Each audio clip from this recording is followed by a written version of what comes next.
I think when he was growing up, he was actually raised in two different churches. And one is Unity Church and one is Baptist. And one is Baptist. So he had two different, really quite different upbringings. And so I remember one of the first times that we went away together. And this was only the first few months that we had met, so I was still learning about him. And we went over to a book signing on the different islands, and he invited me with him.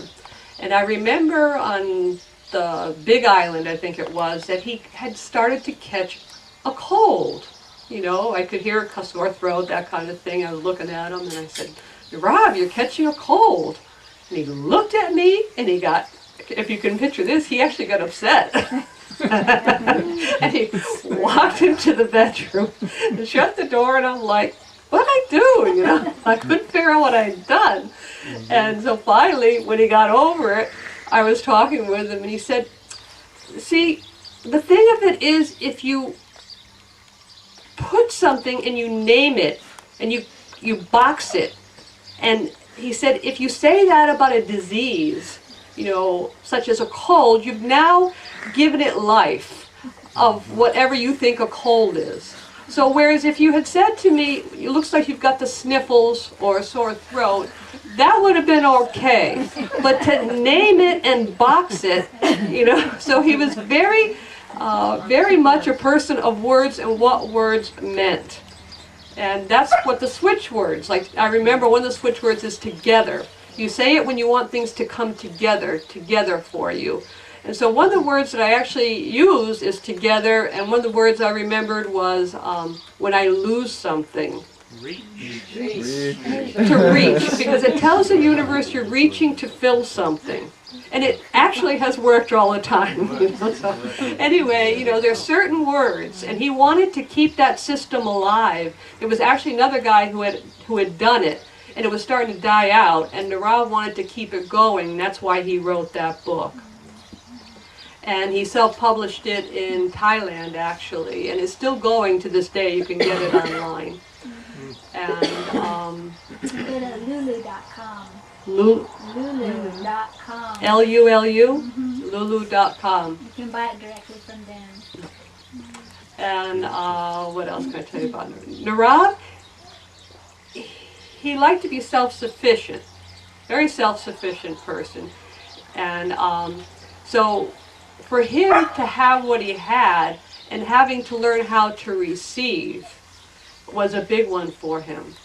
This really put him in a position that, number one, to receive, number two, to receive with grace and thankfulness. And so that's the gift it gave to him. There was gifts in this. Because, see, when Nirav was growing up, he was a very lonely child, and he was a very lonely teenager, and he finally fell in love, I guess, maybe the end of high school or something like that, and he wanted to go to that girl's college. The parents, of course, had college in mind, and they wanted him to go to an engineer school. Well, he wanted to follow his girlfriend.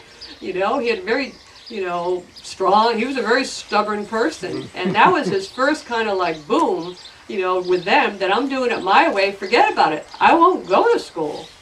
And then I think the other thing that he had with them that was always in his life was that he started smoking marijuana at that point, because those were the days, and they were very upset about that, so he just said, fine. And he was off on his run. And how he got to Maui, actually, was he went to Muktananda one time, and Muktananda, looked at him and said, future thing, and basically said to him, you're going to end up in Hawaii in a year, or something like that. And sure enough, he ended up in Hawaii with $25 and a backpack. And this is the kind of, we think of Nirav as having courage in terms of this physical health thing, but this is the kind of courage that I saw all the time. He ended up in, as I said, Pune, not with money, didn't know where he was going or what he was getting into. If he wanted something and he wanted to do it, he would just find that way, and it wasn't about having enough comfort, certainly wasn't that, and it wasn't having enough money to feel safe. He wasn't about that. He's built a lot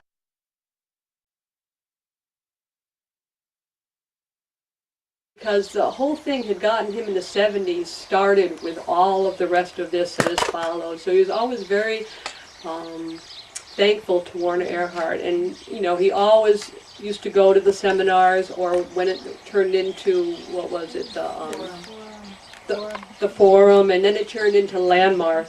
So not too long ago we even had done the Landmark, you know, and followed that one through, and that was a great love of his life. And another thing, the tithing came. I remember Nirav was not good with money for some reason. It just must have been blacklisted in his whatever, you know, because in actuality his parents had, you know, more than enough money. Well, they weren't rich, but they had more than enough, and they never gave to him no matter what he was doing, you know. And so he was always, so that's partly what made him who he was. And somehow he wanted to earn their respect, and he felt so bad finally when they died.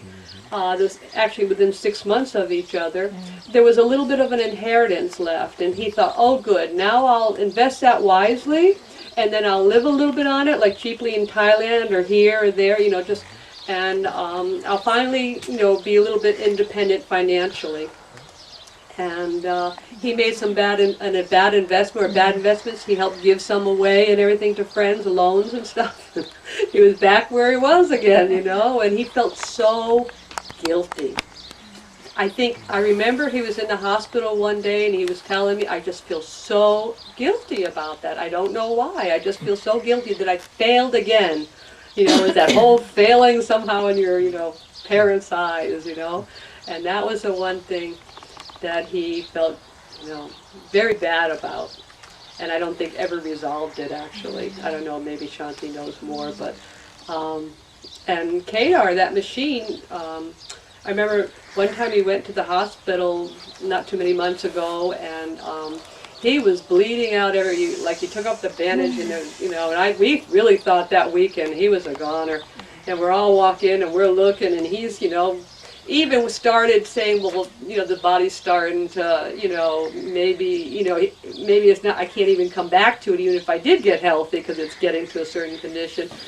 And so I walked away that night thinking, yep, you know. The next morning I show back up with my nephew over there, and he's like totally centered again, absolutely in his body, because that's the first time I'd seen him kind of off his center in a while. You know, feeling kind of like maybe it is the end. And suddenly I looked at Shanti, and I was like, what happened? He said, oh, Kedar came to see me this morning. And he put that machine on me. And it brought him back to that centeredness. And I know I've experienced his machine.